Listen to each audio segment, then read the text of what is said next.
Le vieux monsieur Scrooge n'avait depuis longtemps aimé rien ni personne d'autre que son propre argent. Il ne comprenait pas la joie que Noël et le nouvel an apportaient aux autres. Par conséquent, à la veille des vacances, le vieil homme a refusé de laisser son assistant quitter le travail plus tôt, qui voulait acheter un cadeau pour son fils. Monsieur Scrooge a même refusé l'invitation de son neveu de célébrer Noël avec sa famille et a également refusé de donner de l'argent pour aider les enfants dans le besoin. Le vieil homme ferma son bureau tard dans la soirée et rentra chez lui. Et puis, dans sa chambre, des choses étranges ont commencé à se produire. Un vent soufflait de quelque part, le tonnerre grondait, et soudain le fantôme de son compagnon, décédé à Noël dernier, apparut devant lui. Monsieur Scrooge avait très peur et ne comprenait pas ce qui se passait. L'esprit a dit qu'après sa mort, il a été puni pour ne pas faire le bien et ne pas aider les gens de son vivant. Il ne voulait pas que le vieil homme subisse le même sort. Il prévint donc Scrooge que 3 autres fantômes lui rendraient bientôt visite. Après ces mots, l'esprit a disparu. Le vieil homme a prétendu que rien ne s'était passé. Mais bientôt, le fantôme d'un enfant est apparu devant lui. Monsieur Scrooge a été abasourdi parce que c'était l'esprit de ces dernières années. Le fantôme les a transportés comme par magie dans le passé. Le vieil homme se voyait comme un petit garçon dans la ville où il est né et a grandi. Il décorait le sapin de Noël et il s'est beaucoup amusé. Puis Monsieur Scrooge s'est vu dans sa jeunesse, le jour où, plein de joie et d'espoir, il a proposé à sa bien-aimée. Après cela, le vieil homme s'est vu mûrir. Sa femme pleurait et il ne pouvait pas comprendre pourquoi elle avait décidé de se séparer de lui. Le fait est que Scrooge ne faisait plus attention à elle, mais ne pensait qu'à l'argent. Le vieil homme ne pouvait pas le regarder lui-même de côté et demanda au fantôme de le renvoyer. L'esprit a finalement disparu, mais un autre fantôme est apparu à sa place. Il a porté Scrooge chez son assistant la veille de Noël. Toute la famille était assise à une pauvre table. Le vieil homme était sûr qu'il le détestait tout, mais il devint convaincu que ce n'était pas le cas. L'assistant a porté un toast à la santé de Monsieur Scrooge, et sa femme s'est jointe très volontiers au toast. Et puis le vieil homme a remarqué que le fils de son assistant était malade. Scrooge avait pitié de l'enfant et avait honte de son comportement. Puis le fantôme emmena le vieil homme dans la maison de son neveu. Toute sa famille était heureuse des vacances.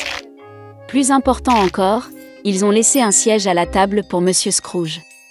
Le vieil homme ne s'attendait pas à voir ça, il pensait toujours que toute la famille le détestait. Finalement, le fantôme a disparu, mais l'esprit des années futures est apparu à la place. Il a amené Monsieur Scrooge à ses propres funérailles. Tout le monde a dit que c'était devenu plus facile pour eux lorsque le vieil homme mourut enfin. Ce n'est qu'alors qu'il s'est rendu compte que de toute sa vie, il n'avait apporté de bien à personne.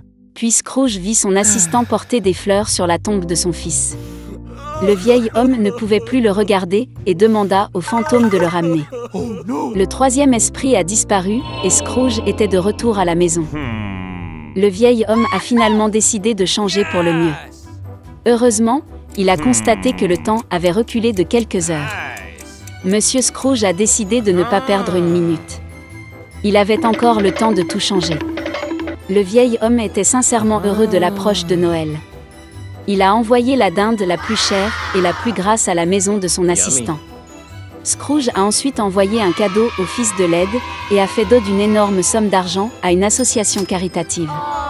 Après cela, le vieil homme est allé fêter Noël avec son neveu, où toute la famille l'a accueilli. Le lendemain, lorsque l'assistant de Scrooge est venu travailler, il a augmenté son salaire. Pour son fils, le vieil homme est devenu parrain. Monsieur Scrooge a donné au garçon le meilleur traitement possible et il a continué à mener une vie saine. Depuis lors, le vieil homme radin est devenu la personne la plus gentille et la plus généreuse de la ville et a gagné l'amour et le respect universel. Un jour, tous les animaux de la ferme sont restés sans nourriture. Puis une petite poule rousse a décidé d'aller sur le terrain et de chercher quelque chose à manger. C'était triste de marcher seule, alors la poule est allée vers la vache et l'a invitée à marcher ensemble. Mais la vache ne voulait aller nulle part, et a donc dit qu'elle avait très chaud et qu'elle resterait à la ferme. Puis le poulet est allé au cochon, mais elle ne voulait pas quitter sa flaque d'eau fraîche. Alors, le poulet a décidé de demander de l'aide au chien, mais il a souhaité rester dans son stand. Enfin, le poulet est allé au canard. Après une courte réflexion, elle a également refusé de quitter l'étang. Personne ne voulait aller avec le poulet, alors elle a dû chercher de la nourriture seule. Ainsi, un poulet a traversé le champ et a trouvé plusieurs grains de blé. Joyeuse, elle est retournée à la ferme et a décidé de planter les graines qu'elle avait trouvées. Le poulet pensait que des amis pouvaient l'aider. Elle a montré les grains à la vache et a proposé de les planter ensemble. Mais la vache était encore très chaude. Puis le poulet est allé vers le cochon, mais elle a refusé de l'aider. Alors, le poulet s'est tourné vers le chien, mais il ne voulait pas quitter le stand. La dernière poule a demandé de l'aide au canard, mais elle a décidé de rester dans son étang préféré. Et le poulet a dû planter les graines seul. Les semaines ont passé, les pluies ont commencé et les graines ont germé. Cela vaudrait la peine de les désherber. Puis le poulet a demandé à ses amis qui pourraient l'aider. La vache a dit qu'il pleuvait aujourd'hui. Le cochon ne voulait pas bouger. Le chien avait peur de se salir et le canard s'est plaint de sa santé. Et encore une fois, la poule devait tout faire elle-même. La petite poule rousse sarclait seule le lit. Après un certain temps, le blé a poussé et il était temps de récolter. Puis le poulet a invité ses amis à ramasser du blé ensemble. Mais la vache était très occupée. Le cochon ne voulait pas sortir de sa flaque d'eau. Le chien s'est caché dans sa cabine et le canard n'a pas du tout écouté le poulet. La petite poule rousse a donc travaillé jusqu'à la tombée de la nuit. Elle récoltait du blé, épi par épi. Enfin, il était temps de transformer les céréales en farine. La poule est de nouveau allée demander de l'aide à ses amis. Puis la vache a dit qu'il était temps pour elle de donner du lait et a refusé de quitter la grange. Le cochon ne voulait pas non plus aider.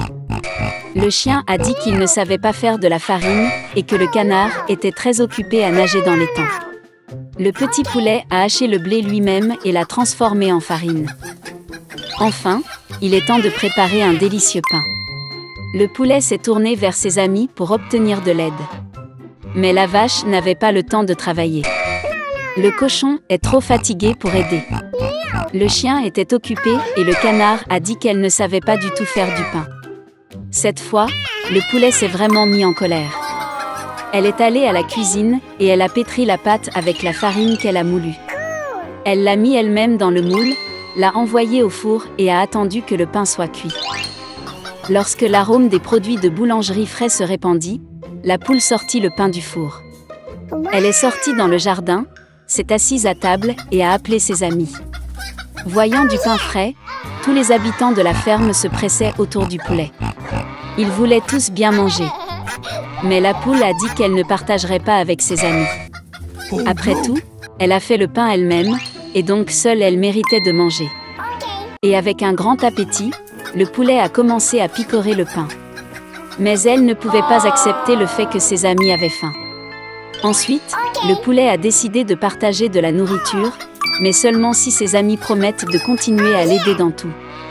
Maintenant, tous les animaux avaient honte de leur comportement, car ils se rendaient compte que le poulet avait raison. Et ils ont promis de toujours s'entraider dans tout. La petite poule rousse savait que ses amis apprenaient une vraie leçon. Elle partageait du pain avec eux. Les amis ont mangé ensemble, sont devenus bien nourris et satisfaits. Ils ont vécu longtemps dans leur ferme et se sont toujours entraidés.